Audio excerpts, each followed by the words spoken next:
Ladies and gentlemen, thank you for coming to the Concerned East Penn Taxpayers Association meeting for February. A few preliminaries we got out of the way. The restrooms are over here. There are refreshments over there. And with that, would you please rise for the Pledge of Allegiance? The flag is back there.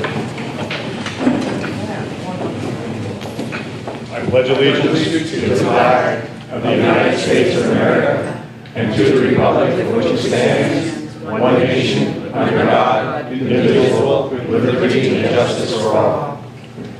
You can be seated. Another announcement. Next month, we're going to have a debate between the candidates for the 131st State Legislative District. That's Justin Simmons and Bev Bowser. And Bev's in the back there. Bev, would you like to wave to everybody? Well, she's busy, so. All right, we have other business that we need to attend to. This was supposed to be done last month, but we had to cancel because of the weather. So, we need to nominate and elect our board of directors. And a nominating committee from the board of directors. Roger, do you have a report?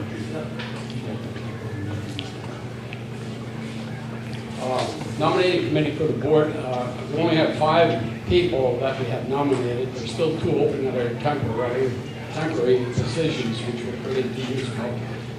But the 5 people that we're nominating are myself, Roger Worley, Alice Lozer, Julia Sayre, Bill Tonke, and Edgar Hausman. Those are the 5 nominees.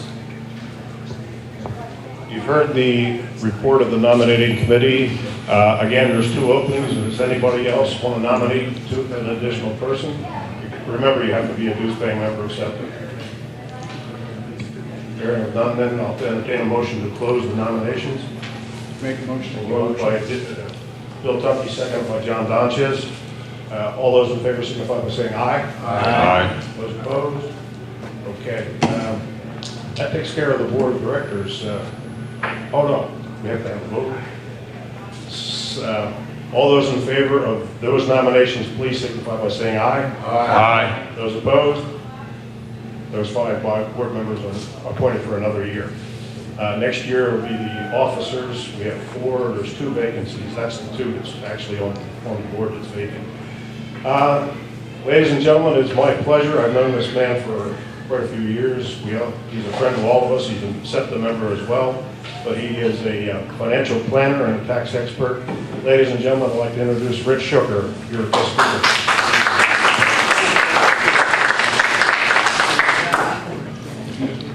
Well, I want to thank everybody for coming out, and at least we had some decent weather. And I'm told that you would like to hear about taxes, okay, and what Donald Trump is doing. But I felt that it would be better to go back a little bit in history, and let's see what has taken place and why what he is doing is working. The one handout I have up here is a list of all the presidents. The reason I listed it out, to put that out, is the second handout here is the direct revenue that the federal government has received every year since 1980. The taxes is what drives the revenue. If we have a good tax program, then we have good tax revenue. If we have bad tax programs, we have terrible revenue. But what's interesting about this, Ronald Reagan took office in 1981. In 1981, the average revenue that year was $1 trillion. Because of his tax programs, cutting the taxes for the working people is actually what he did. They call it trickle down because people up top cut a tax rate. But so did the working people. And the working people know how to handle the money a lot better than government does. Anybody here disagree with that statement? Government wastes money like it's water. And the more they have, the more they spend and the more they waste. And that's a problem. By the time he left office, the revenue for the federal government went from $1 trillion to $1.8 trillion. He almost doubled it by helping the middle class. Now, what's interesting about this program is until William Jefferson Clinton got in office and changed the taxes, revenue constantly went up. In fact, it reached its max in 2001. From 1980 through 2001, revenues to the federal government went up every single year. When Clinton passed the tax increases that went into effect right as he was leaving office, revenue dropped from $3.5 trillion down to $3.2. Why? Because the people no longer had this money. The government took it from the people. I call it financial theft. Then it was 3.2, 3.3. When Bush took office, we were fighting off a recession, but nobody wants to talk about Clinton's recession. The market started collapsing in 1998. And it bottomed out after Bush was in office. What did Bush do to turn this around? No, he didn't. He cut taxes. Okay? And then what happened? Revenue went back up. It went from 3.3 up till 2007 to 5.1 trillion. Who took control of the House and Senate in 2008? Democrats. It went from 5.1 to 4.6 to 3.6 trillion in 2009. That's losing almost 30%. What did they do? They took the money from us. The one thing that Obama really did accomplish, better than any other president in history, he transferred more wealth to the top 1% than any president in history. That money came from us and went to his 1% friends. In 2012, the revenue dropped to 4.8. It's now up to 6.2. When revenue falls, it's because government is taking too much of our money. Now that is the actual history right off the federal government website. I'm not going to go into this, but there's a handout here. The 5 biggest failures from President Obama's stimulus plan. You know, the one that was supposed to help us? The one where he bailed out Fannie Mae and Freddie Mac, and the guys there retired with multi-million-dollar pensions. That money came from us to them.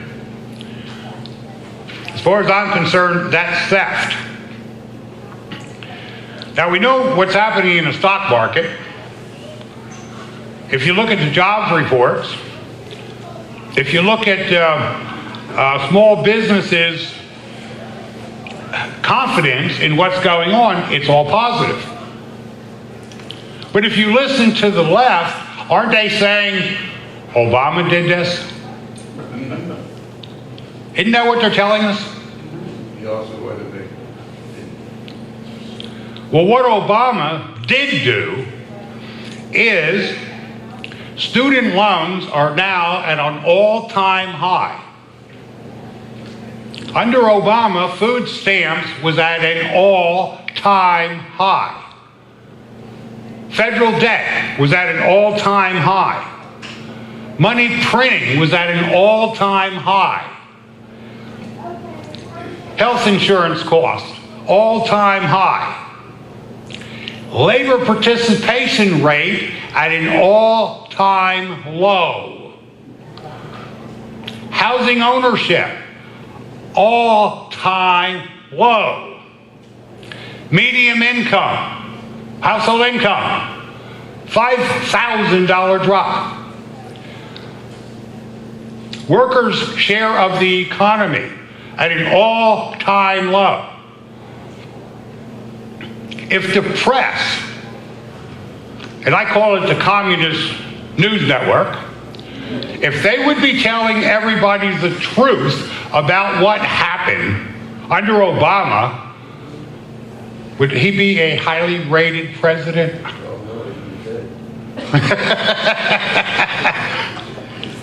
He will go down as the worst president ever in the history of this country. There's no question about that. A couple other little differences.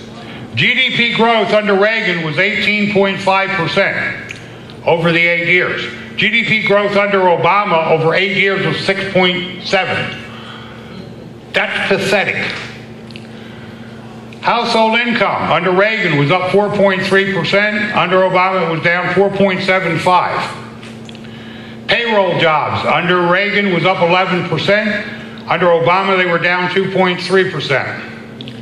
Long-term unemployment was down under Reagan 49%, was up under Obama 11%. There's a couple other indexes there also. There's a handout for this. And I love to hear liberals try to tell me how great that man was, or how bad Trump is. I love when we try to have these discussions. 160 million plus Americans see more money in their paychecks starting February 1st. 160 million. Why?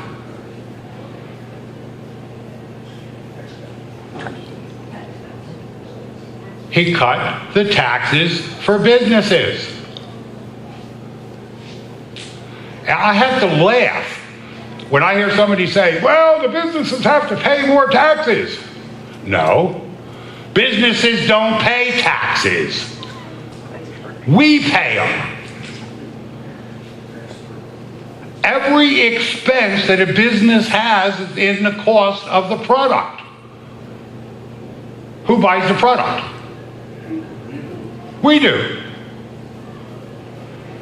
So if they say, oh, the businesses need to pay more. No, they're saying you need to pay more. We want more of your money because the businesses don't pay the taxes.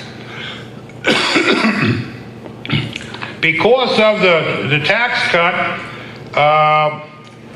they're stating that $94 billion of additional pay will be paid into the Americans in 2018. They're going to have $94 billion more money to spend. And in 2019, they anticipate this to go up to $135 billion. Now, as the American people spend this money, what's going to happen to the revenue for the government? It's going to go up.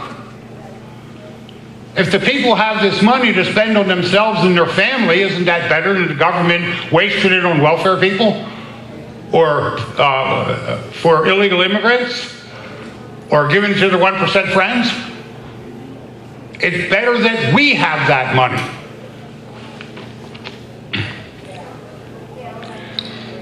Now, there's basically 5 myths about Trump's taxes. Myth number 1, this is just a tax cut for the rich, and it will actually raise taxes for everyone else.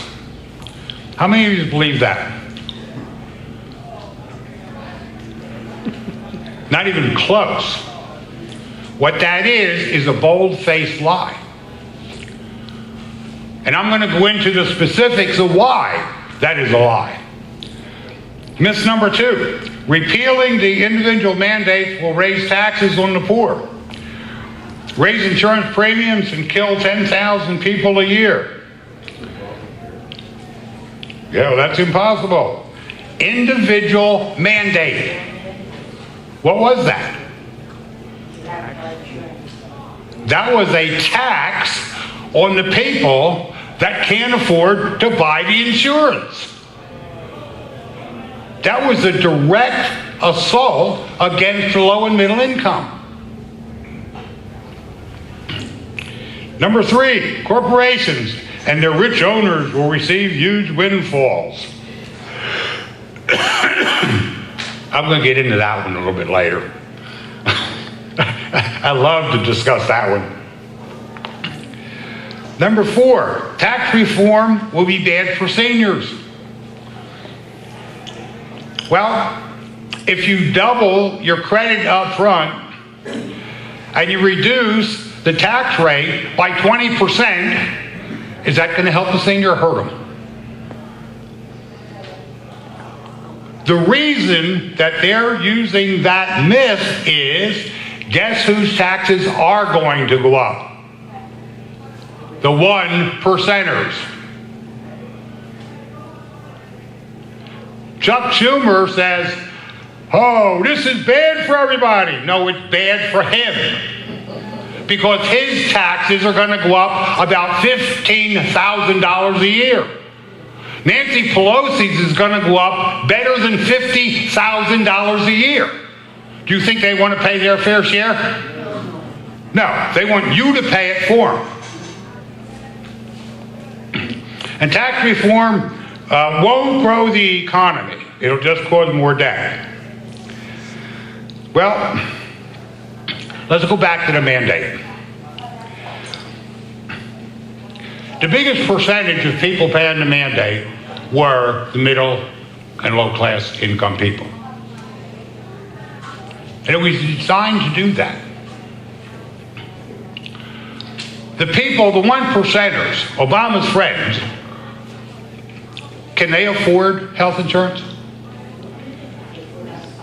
That's right. They don't have a problem with it. So why don't they charge them more instead of penalizing the people that need the help? This mandate was deliberately designed to hurt the low and middle class. It was actually designed to try to bankrupt them, is what it was designed for.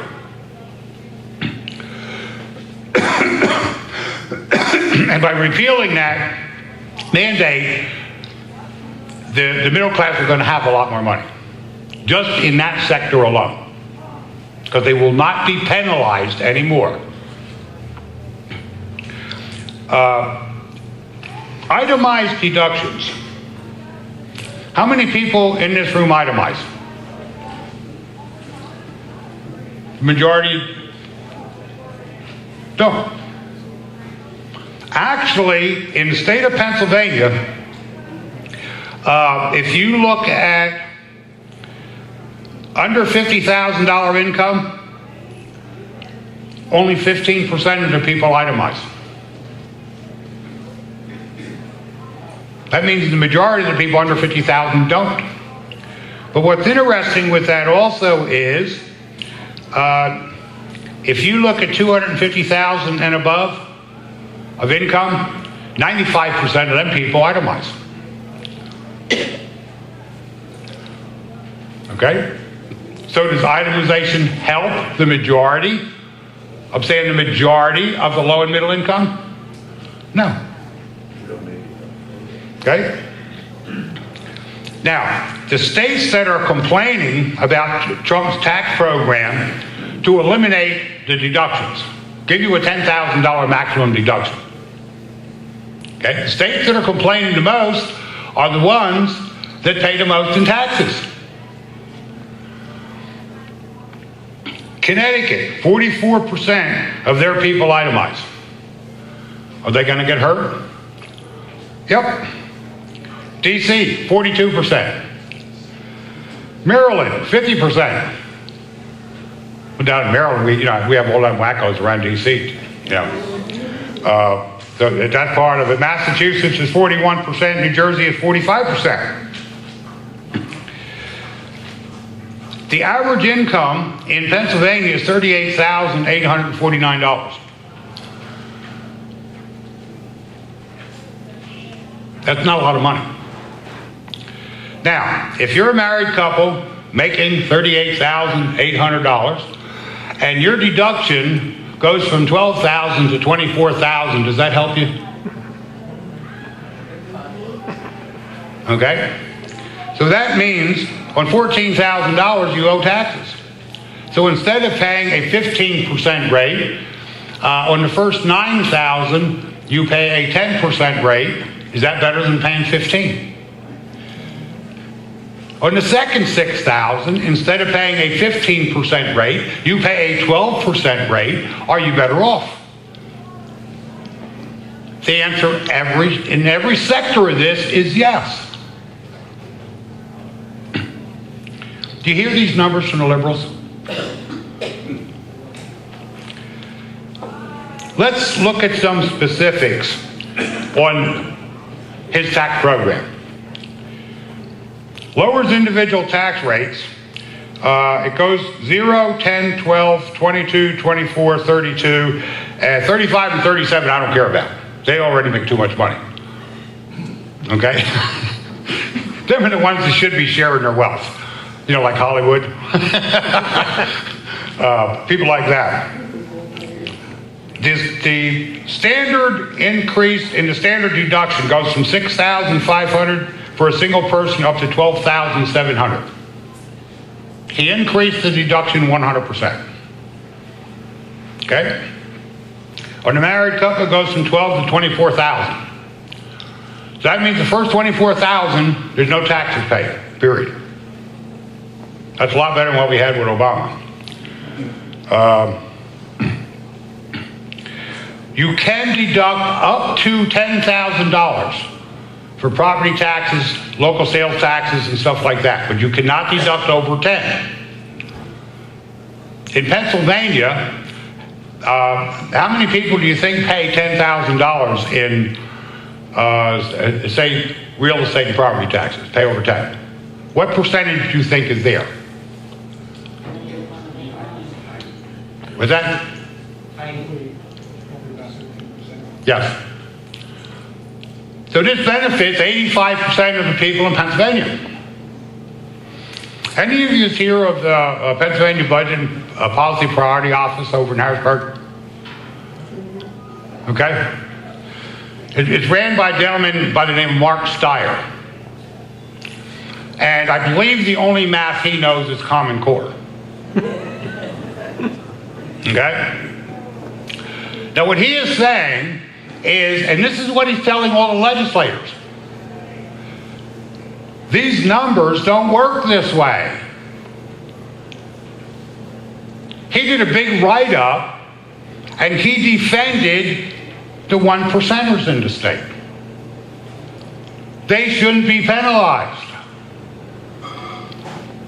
I think it's time we quit being penalized. That's my personal opinion. For people with children, they doubled the tax child credit. Does that help people with children? Of course it does. Do I believe in all of that? No. My philosophy is, in America, everybody should pay a little bit in. Everybody. But it should be based on what they can afford. And it should not be progressive. But if you don't pay anything in, why should you be taking anything out? Because somebody else has to pay it for you. That's why I disagree with that. And this is one I laugh at.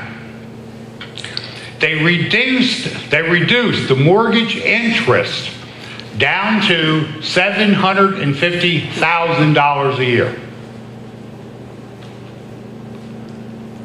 Now think about that. Who can afford an interest payment on a home at $62,500 a month? Can anybody in this room afford that? How about any of your kids? So why should all of this be exempt? What it is, it's loopholes. to benefit a certain group of people. We still get the medical deduction of 7.5%. We still get the charitable deductions. Of course, the mandate for Obamacare is finally gone. There's still earned income credit. There's still savings vehicles for education. They didn't change anything with 401ks or IRAs, so we get all the benefits of that. So what's wrong with this program? Really, what's wrong with this program? The problem is we all get the break, not the 1%ers. That's the biggest part of what's wrong here. Corporate tax rates dropped to 21%. Is that a good deal? You better believe it. I'm just going to flip here just a little bit. Because of the corporate tax cuts, in the state of Maryland, the Baltimore Electric Oil Company met with the Utility Commission down there and announced it will reduce rates for customers by about $103 million. Why? Is that going to hurt their consumers, or is it going to help them? It's going to help them. Because they're passing on that savings on to us because it is a cost to them. In Massachusetts, the Department of Public Utilities, same thing. Ohio Public Utilities Commission, they're demanding that they cut the rates from 35, because the rates are cut from 35 to 21%, they want a 21% reduction in the cost of the utilities out there. So who does that help the most? I mean, this is an example of these companies ripping the people off, right? Virginia, Washington, D.C., Oregon, Utah, Idaho, Colorado, and Illinois. They're all doing the same thing. Don't count on it happening here in the state of Pennsylvania. Okay? I mean, if Governor Wolf would have his way, he would double our utility cost. He is already. He wants to put that fracking tax in. Yep. And there's another example. We want to tax these companies, but they're going to end up taxing you. Okay? Example, you brought that up. When you meet with your legislators, and I hope you meet a lot with them, and I hope you're a pain in their neck, do you confront them about situations like that? Why do you want to allow Governor Wolf to tax us? That's what it is. It's a tax on us. It's just a con job by him. But question him about that stuff all the time.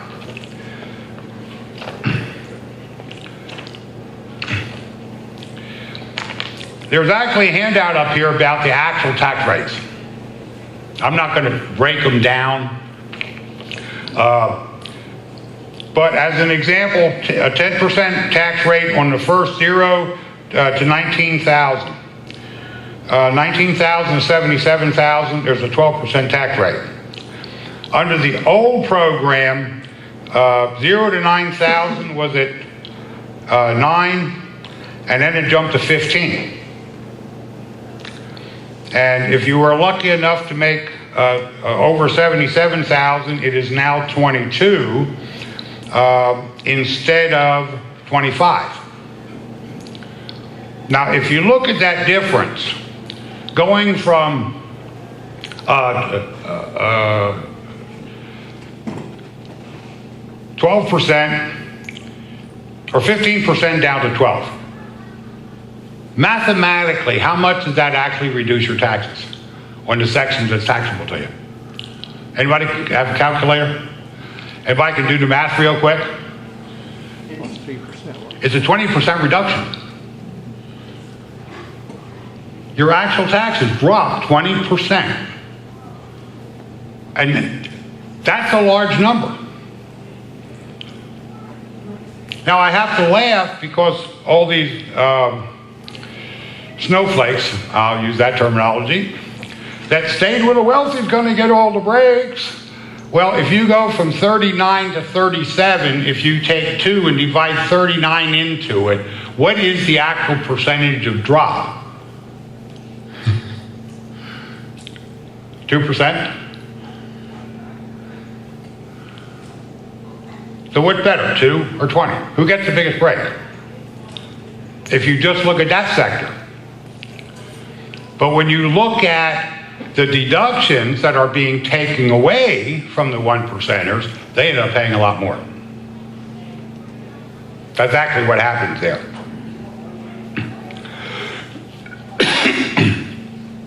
The Democrats want to tell people that renters are going to pay more. Will they? No. They get taxed the same way. All their taxes drop down. In fact, because of Trump's tax program, it's going to be easier for the low and middle income to buy a home. Anybody familiar with the banking regulations of how you qualify for loans? 28, 36%? Right? If you have more money, doesn't it make it easier to qualify? Certainly does.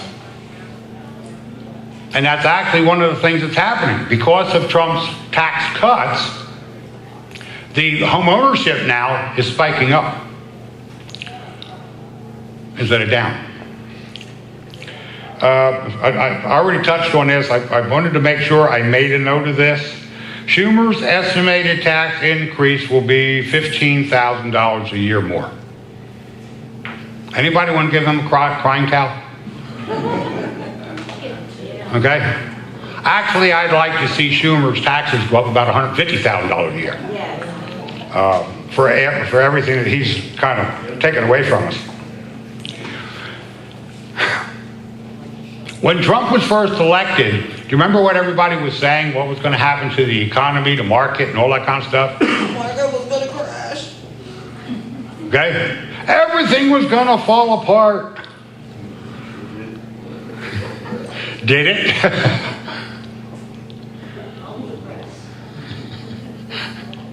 Okay? I want to go back on the market just a little bit because it was the night of the election. Everybody was predicting that Hillary Clinton was going to win, and what was going to happen is the communist agenda was going to continue to go on in this country. Okay? The market even believed that that's what was going to happen. When they announced that Trump won the election, that night the market dropped over 800 points. Why? These investors want to make sure they have their money where they're going to make money. So they sold off on what they were told was going to happen and then bought in on something they know is going to happen. And from that moment on, what has happened to the stock market? I keep saying it's never going to happen. But you know what's interesting about all of this? Back in August of last year, Hussein Obama was out there and talking about getting Hillary Clinton elected. And this is on video. He stated that everything Donald Trump was telling people could not be done. It was impossible for him to do this. It was impossible for Hussein to do it, and it was impossible for Hillary to do it, but it was not impossible for Donald Trump, and he proved that. They couldn't do this. They couldn't turn this country around the way Donald Trump has.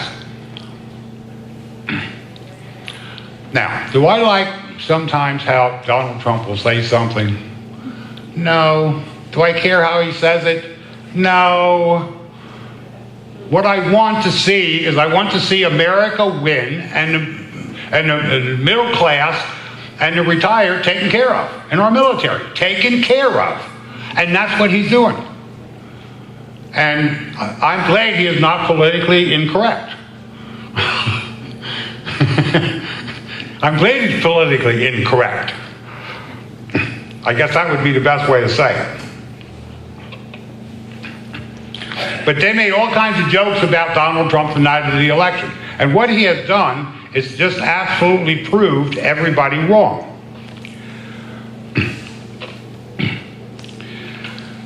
Now, these are some of the projections that they have coming up. The amended Tax Cuts and Jobs Act would lift GDP by 1.7%, wages by 1.5%, add 339,000 jobs to the economy. Now, this was written December 18th. Well, they misstated GDP. We're already above the 1.7. They misstated the number of people working, because we're over 300,000 now. In other words, the speculation that they had of what was going to happen, he far exceeded.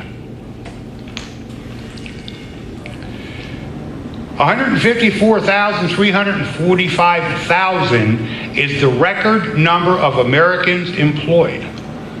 This was back in September. Never in the history of this country was there that many people employed.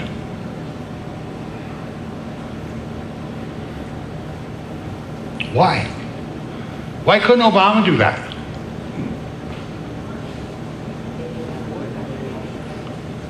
Obama wanted the people on welfare. Okay? So he's totally turned this completely around. Now, they say that the unemployment rate is down to 4.2% as of September. And that's the lowest it's been in 16 years. Trump did that in a year, basically a year. Obama couldn't do that in 8 years. Now, if you kind of get the impression that I'm anti-Hussein Obama, you're 100% right. Because everything he did was designed to destroy this country. In October, the feds collected a record collected a record, I know it's here, $235 billion. The revenue, because of Americans going back to work, is just flowing in. The same thing happened under Reagan, when Reagan's taxes went into effect. Reagan made one mistake. He turned it around, but he didn't stop the government spending. And that's why the debt went up. And Trump has got to stop this ridiculous spending in Harrisburg, in Washington. Sometimes I think Harrisburg and Washington is almost the same. Okay, neither one of them know what's going on. But they have to cut the wasteful spending. They have to cut the waste and the fraud. And they have to put us first, we the people first. That's the way it's supposed to be.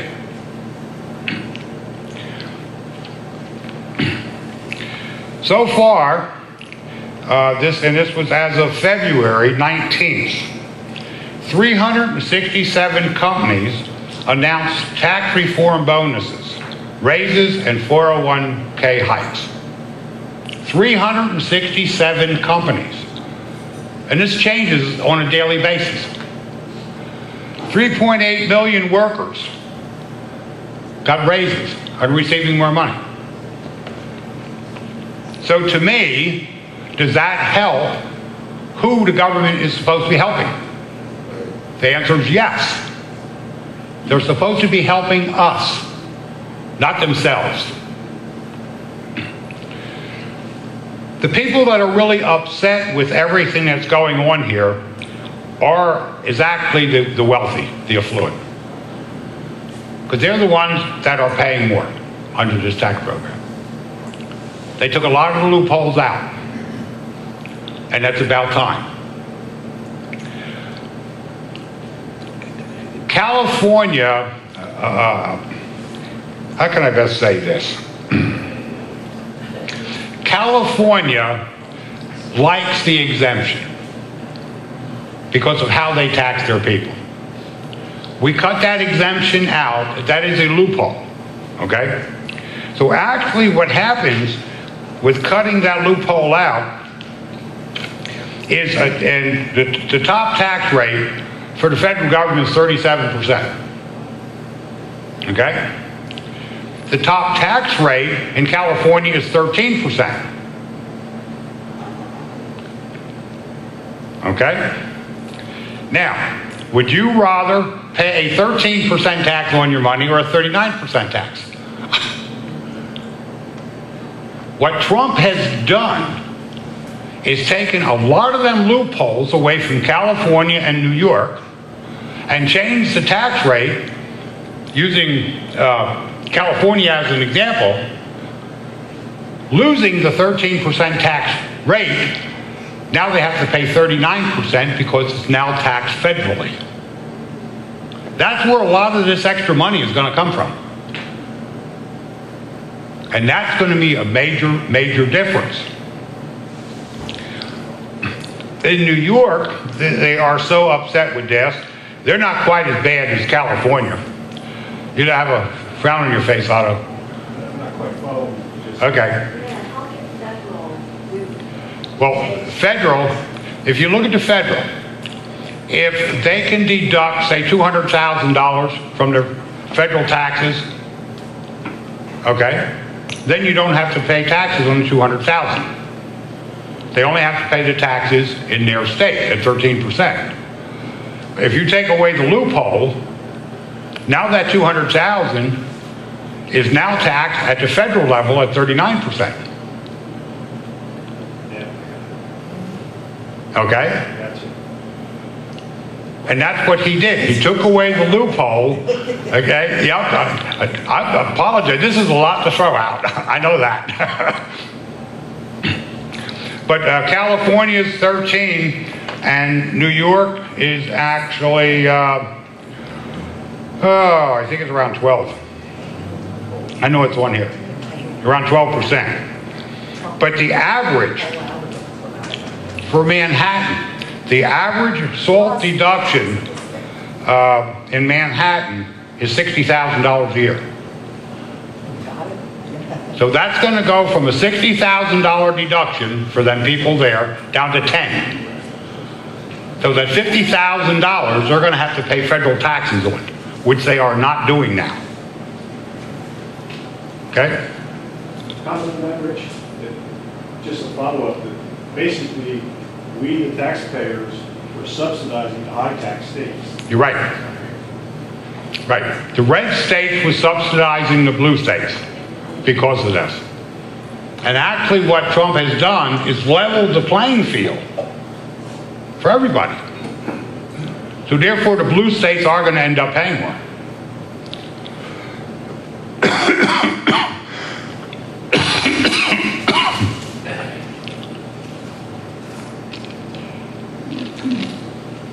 One of the things that I recommend when you all get your taxes done this year, ask whoever you have your taxes done with, using Trump's tax program, how are my taxes going to change next year? Ask them. Because whatever you pay in taxes this year, which you're just going to file, next year it's going to be substantially less. So I recommend you double check that. And then make sure you reduce your deductions enough that you have that money instead of giving it to the federal government for free. Now, if you end up owing, ask the accountant to figure out how much less are you going to owe next year.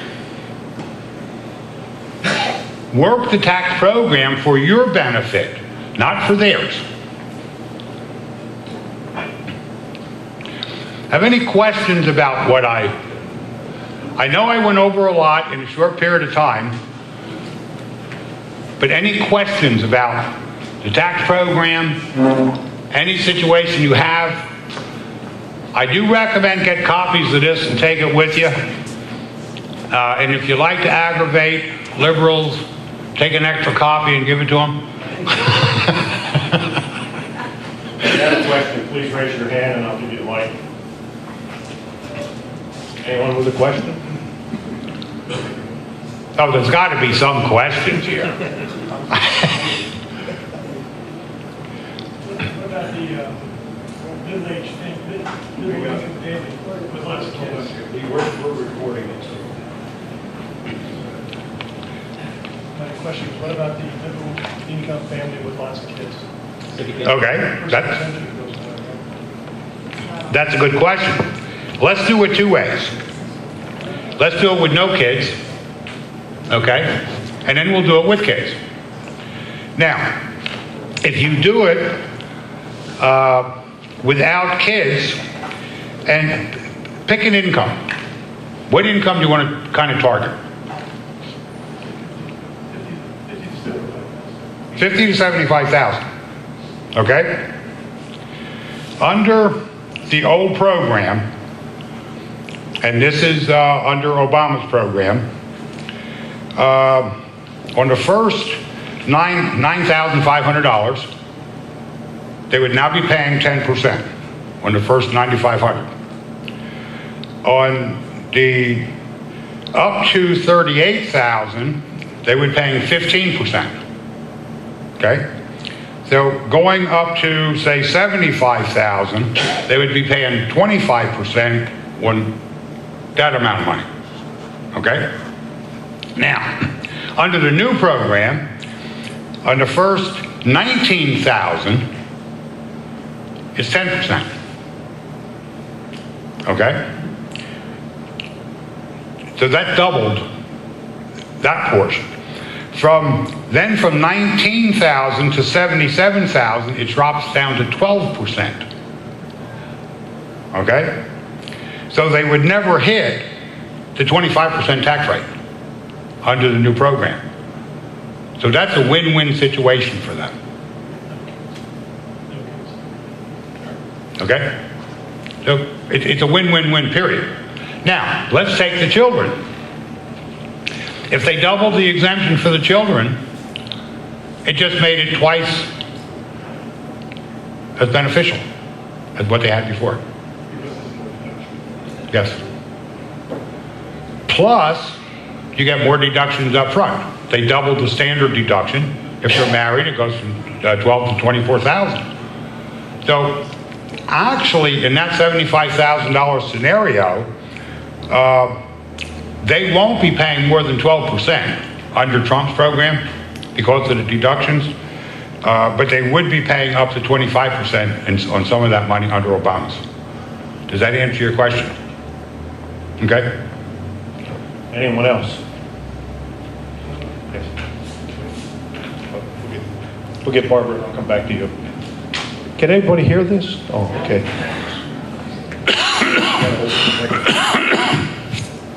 Are married couples penalized as far as taxes go as compared to those who are single? Because oftentimes, if a couple gets married, their tax rate goes up. So it's sort of incentivizing them to live together outside the bonds of marriage.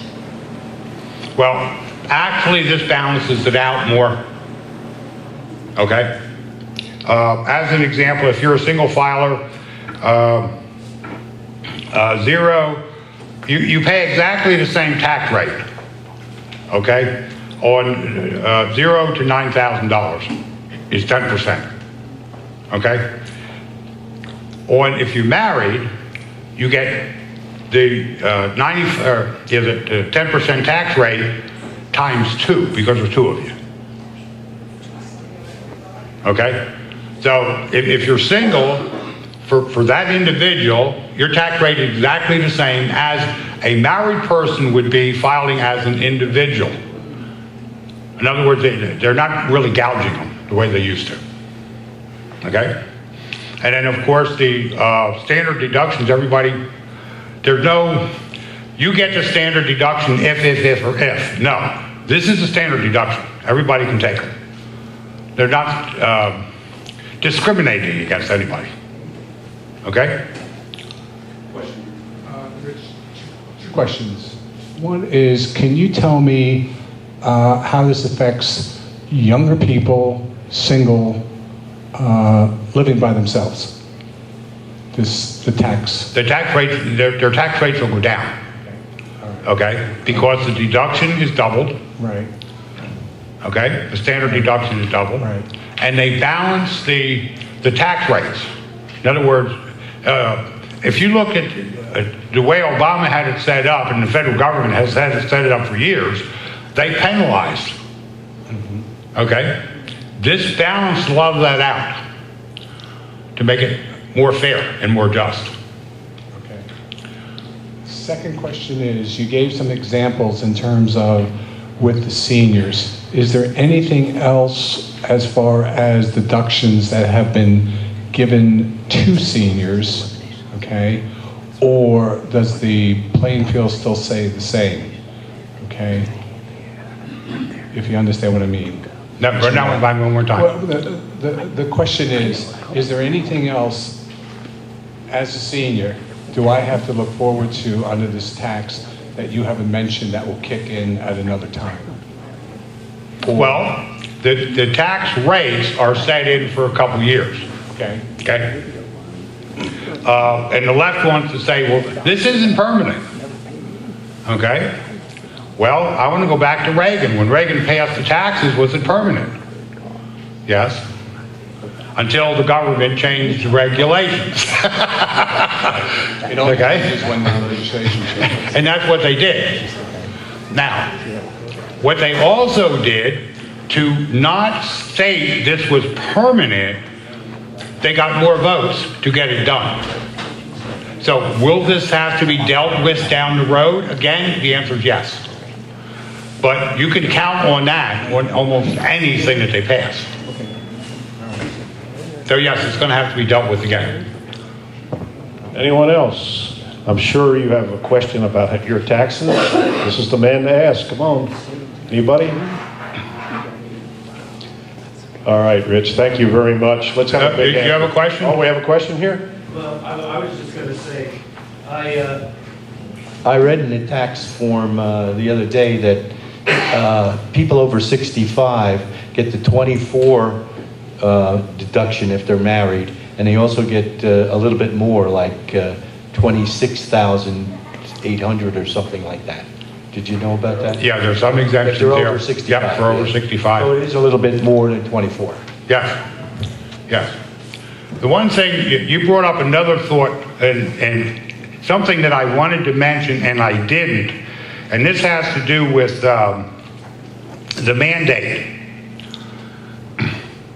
How many of you knew there were special exemptions in the mandate?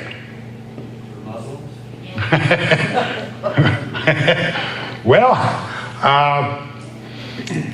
if you are, for example, anyone who is homeless, faced eviction, foreclosure, they're not required to obtain insurance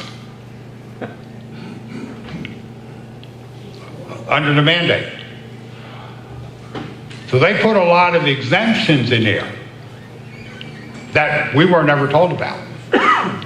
And that's one of the reasons this thing really hasn't worked. Okay? And basically what they did is targeted the working people to pay this penalty and try to exempt everybody else. Yes, the Muslims are exempt, the illegals are exempt. Okay? So they want us to fill in all of these gaps. This is one of the things I disagree with all politicians. Now, I know a lot of you know I met with a lot of them. You know how many of them really know what's going on?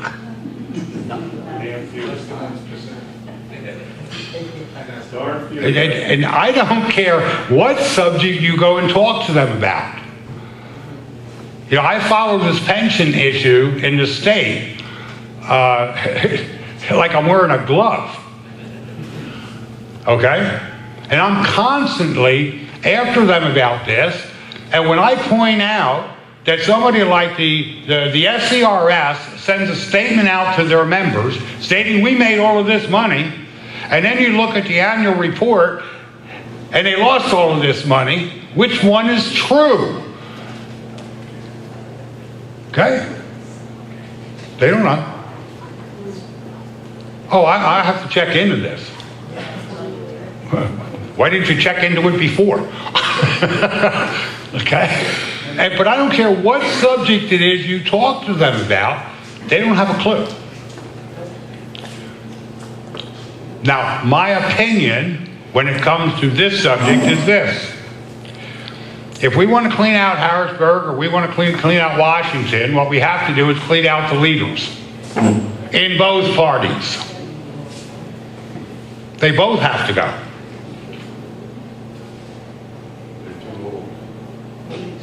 They're too dumb. Okay? They're the ones that have all the connections with the lobbyists. If you follow the money, that's where the majority of the money goes, from lobbyists. And then they then pass it on to the lackeys that follow them within the GOP or the Democrat Party. And if they don't like you, or if you step on their toes, then they're going to turn on you. And I want to use an example for this one. Tom Cottadriello, he come up here and spoke. He's a good man. He's worked his butt off on the pensions. He's worked his butt off to get school taxes. But he stepped on Governor Wolf's and leadership's toes. So guess what they tried to do to him? They wanted to file charges against him about sexual assaults. That never happened. His party did that to him, but now he realizes it. Okay? But that's what they're going to do, and they're going to try to control their members every way that they can. So every chance you get, be in your legislator's face. If you, the way I like to say it is this. If you call up on the phone, and like I do a lot, yes, Rich, they know who I am because I am on the phone all the time. They should be answering the phone and mentioning your name.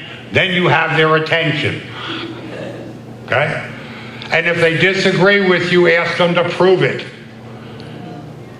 If they disagree with you, say, prove it. Prove I'm wrong.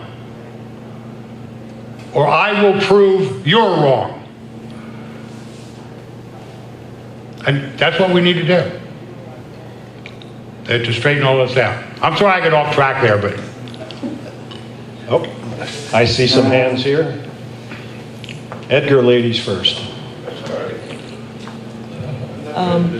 Is it true that, I don't know, anything you hear on the news anymore is usually false, but does this tax plan benefit renters over homeowners? Does the bill benefit? Renting renters over homeowners? No. It gives them the same break. Okay? But it makes it easier for renters to buy. That it does do. Also, is Social Security going to go to a sliding scale? That has not been brought up in any of this, in the tax plan. Okay? Mm-hmm. Now, they've been talking about it, they've been talking about changing it. Okay? Actually, what they're trying to do is persuade the people to believe that Social Security is an entitlement. Social Security is not an entitlement. We have been forced to pay into Social Security all of our lives. And our employers. And our employers. We've been forced to do this. But I'm glad you brought that subject up. Because I went to my federal legislator. And I said to the federal legislator, I want to be on the exact same pension fund you're on. Okay? And he says, what do you mean by that? I said, half of my Social Security money, like yours, goes into Social Security. My portion of Social Security goes into Social Security. Yours goes into the federal pension fund. I want mine and my family's to go into the federal pension fund, just like yours. His response was, well, people don't know how to invest. I said, that's easy. Okay? Well, no, it's easy. 5, 5, 10. The 10 top mutual funds, or the 5 top mutual funds over the last 10 years, and you take the 5 best funds inside of them funds, and that's where you put your money. And you just reanalyze it all the time. Now the difference is this. If I would have been allowed to do this when I was 25 years old and been on their program, my Social Security check per month would be what I'm getting from Social Security on an annual basis. That's how much of a difference it is. And I gave that paperwork showing history to the legislator. I said, this is what I want, and this is what I want for my son.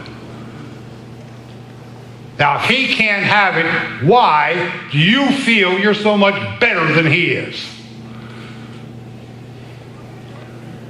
Good point, isn't it? Now, I'll give Bush some credit. He tried to privatize part of it. They should have privatized all of it.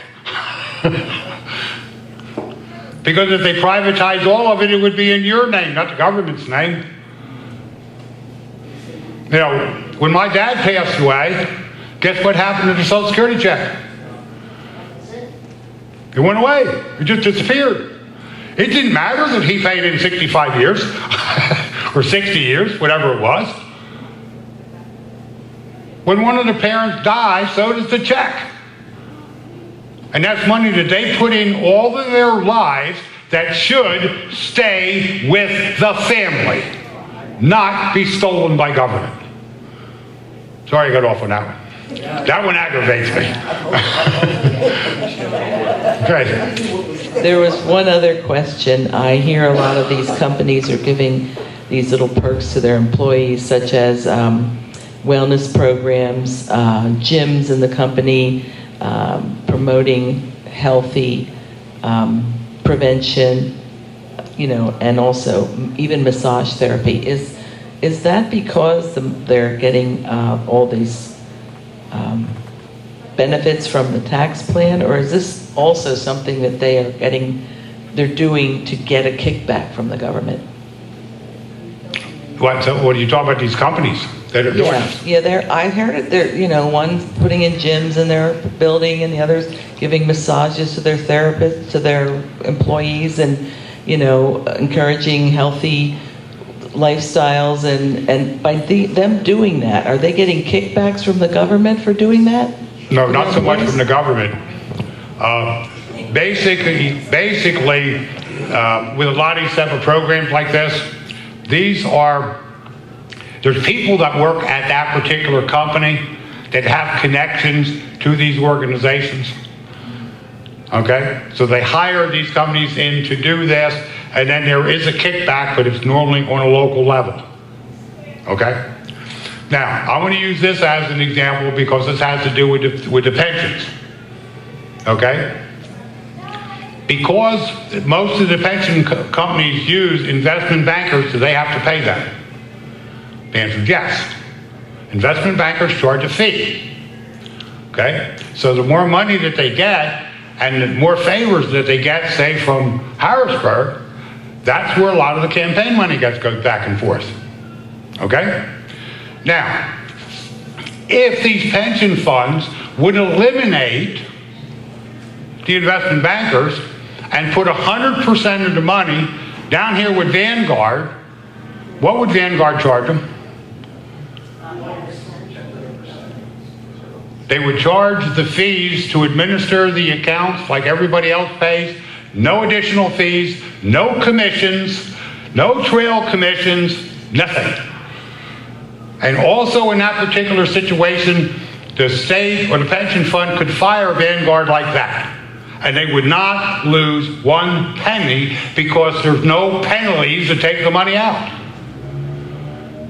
With the funds that we have today, the way they're handled today, many times they tie this money up for a year, 2 years, 3 years in these plans. You can't move the money out, even if it totally fails, because you get penalized. You can eliminate all of these fees. But this is an example how that works in a big circle. And it's why the legislators don't want to eliminate the investment bankers, because there's money coming into them. If they did it with Vanguard or Franklin Templeton, Pioneer, they could get all this stuff for free. And they wouldn't be being paid off. I heard about this 5-6 years ago. That's still going on? They didn't clean it up? No. Use the pinstripe patronage, I sit down, every report that comes out from the P's and the S's, I read them, cover to cover. And the first person I call once I'm done is Tom Cotter Young.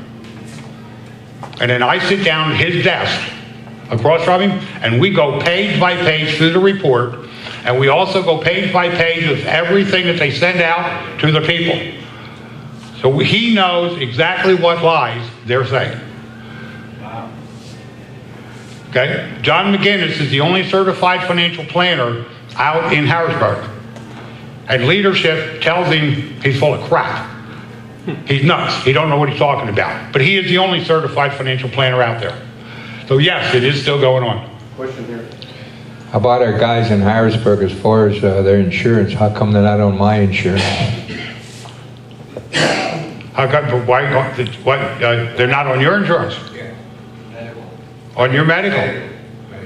Oh, they got special privileges. They shouldn't. They should have the same I have. Well, I agree, but they have special privileges. I get them on our plan. This is one point that I want to make. There is never equal rights. Okay? There's special rights for special people. Okay? And they're the ones that try to run roughshod over us. They all want special rights and special privileges. And we need to call them on this and call them out. Go ahead. I have 2 questions for you, and answers. I charge you for the second one. First one is, Yeah, push the button with I talked the, to a guy years ago. it's not on it. Maryland. Okay, a guy down in Maryland, he worked for the IRS. And he told us that there was money in there for 100 years and they never spent it all. Next thing happened was the government put IOUs in there and took it out. Yep. You don't hear nothing about that. Why do you think they're saying Social Security is broke? Yeah, Social Security isn't broke. they stole There's it. IOUs there. Okay? But who owes the IOUs? We do. Why? Because they misused the money. And the biggest misuse of Social Security goes back to Johnson. When he took the money out of there, put a major IOU in there to enhance the welfare system.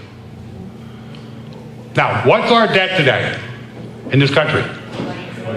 20 trillion? 21 trillion? Guess how much we spend on welfare? And it failed. 21 trillion. In other words, if they wouldn't have stole that money out of there, if they would have taken that money back during that period of time and invested it in Vanguard, in their index fund, we could all stop paying Social Security and receive a check for the rest of our life because there would be that much money there. They took the money and blew it, is what they did. And then they're going to continue to do that until we hammer them against waste and fraud. Next question. If you remember back when Trump took office, all the politicians that were running with him got PO'd at him. Tell the reason why. What was that again? Tell the reason why Trump, the people in Washington, all these senators and other people that were running for office, all are pissed off at him. Tell them why. Because Trump told the truth, number one. Okay? Not really. They were wanting to run and they were going to steal our money. Oh yeah, you're right. There's a lot of them that were, Jeb Bush, you know, they want to talk about such a good job Jeb Bush did down in Florida when he's governor. Well, look up the records. Look up the debt in the state of Florida. He did the same thing Obama did. He doubled it. So how did he really help that down there? He did. Kasich, out in Ohio. Oh, I did such a great job out here. What shape is the state in? If he did such a great job, why is the state so bad off? Why is California? Well, California, that's a different subject completely. That's the communist arm of America.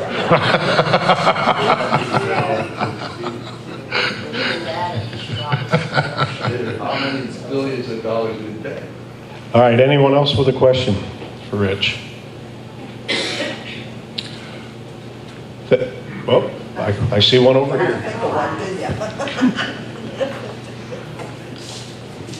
You don't have to answer if you want to.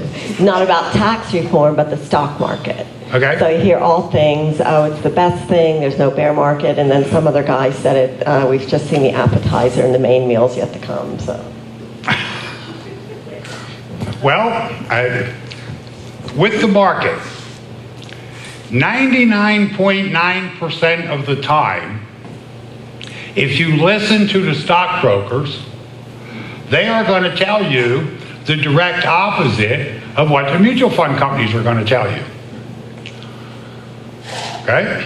Now the reason for that is this. Mutual funds invest in for a long term. The average life expectancy of a stock inside of a mutual fund normally is 5 years. Okay? They're looking to hold on to it for that period of time. So they're looking to make money over the long haul. How do stockbrokers make their money? You need to sell. This may go down. You better sell this. Oh boy, I get another commission. Oh, no, buy over here. I get another commission. So normally they contradict each other. That's called churning. Huh? That's called churning. Yes. But it's legal as long as they get your permission to do it. Okay? Now, JP Morgan just announced that they believe that the Trump stock market is going to be a greater growth than what Reagan had. And normally JP Morgan goes against that. Okay? They're announcing at their stockholder meetings that they're anticipating the best stock market ever in the history of America. They are agreeing. Now, does that mean we're not going to have this? No. We are going to have this. Okay? For my clients, I always want them to try to remember this. If the market's going up, guess what it's going to do at some point? It's going to come down. And it's going to come down for more than one reason. One reason is we have people like Warren Buffett, George Soros, that can sell enough stock to make the market move. And when they want to make the market move to pick up a bunch of bucks, what are they going to do? They're going to sell. Okay? And as soon as they do the sell motion, the brokers get on the phone and say, "Look, you better sell, it's going down, you better sell, it's going." They're going to drive it down. But then what happens? Okay? The stock market is like being on an escalator, and you're playing with a yo-yo. The yo-yo constantly goes up and down, but the higher you go up on the escalator, what happens? It's higher. And that has been proven throughout all of history. The 2007 and 8 crash, which was actually caused, it was deliberately caused by the Democrats. Okay? If you would have put your money in 2006, left it there, forget about it, I don't own it, today you'd have substantially more than you did in 2006. It'd make it all back, plus profit. Okay? So I tell them, don't worry about the market. The market will take care of itself. But the market will always go down the minute the federal government gets involved and says, I want more taxes. The market will always go down because of that. Because that's taking money away from America. That's actually siphoning money out of America. And the market knows that. They know profits are going to go down. And that's when the market's going to get like this. The other thought I want to give you about the market is this. If we go back to the beginning of Obama, and the market moved 100 points, that was nothing. That's just a minor correction. Okay? Now, if you compare that to today, where we have 400-point movements, and they say, oh, look what Trump's doing. What's the percentage? The market is so much higher today. So the percentage of movement doesn't matter. What matters is it constantly goes up over a period of time. What matters is people continue to have money and spend it. That's going to make the market go. That's going to fix some of our problems here, as long as we can take and tie the hands of the legislators to stop the waste and fraud. And also then with the tax bill and doing all the positives that you've just outlined, it also was bringing money back from overseas into this country. Oh, yes. Yes. A lot of the companies have already agreed to build a bunch of plants in this country. Okay? Now, the other thing that's happening that you brought up is this. All the solar panels that are being made overseas, okay, he put a tariff on it. Okay? A 50% tariff. Guess what them companies want to do now? They want to build plants in this country. Now, if they do that, did it work? If they build the plants, we have construction. If we hire people, everything, Trump won. He bluffed them, is what he did. He's a good businessman. He's a good businessman. Yep. All right, folks, anything else for Mr. Schuker? If not, please give him a big round of applause. We do appreciate it. Make sure you take copies. Yes, there's copies here. Thank you, Rich. Yep. Is there any other business to be brought before CEPTA? If not, I'll entertain a motion to adjourn the meeting. Second. Moved by Edgar and second by Bill Tunke. All those in favor signify by saying aye. Aye. Aye. Ladies and gentlemen, thank you very much. It's adjourned. We have refreshments here.